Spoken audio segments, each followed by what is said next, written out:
missing persons case over 10 years old has been solved, apparently, although there may be more questions than answers.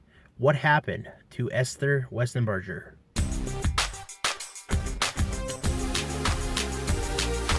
It was the evening of November 11th, 2009.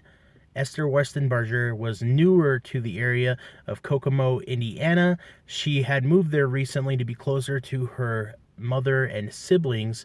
She was out on the town with some new friends having some drinks. She went to a bar, parked her vehicle, a golden Cadillac there, had a couple drinks, and then her and her friends walked to another bar within a quarter mile of the area. Later on that evening, she said goodbye to the friends and began to walk out of the bar. That was the last time that Esther was seen or heard from.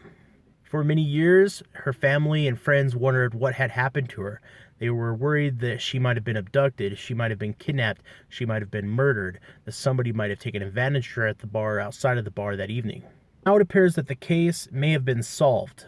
Two fishermen discovered what appeared to be a car covered in algae at the bottom of a pond in the area very close to where Esther had disappeared. Police were contacted and the vehicle was extracted from the water.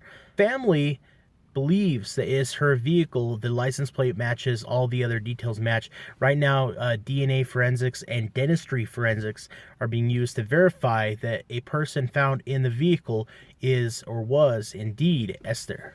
At the time of her disappearance, Esther was planning a surprise birthday party for her mother, who was going to be turning 73 in a few days. However, when she did not contact her family to finish those plans, her siblings began to get worried. Been a great relief to her family to finally have a little bit of closure on what happened, especially to her mother, who is still alive to this day and is now 84 years old.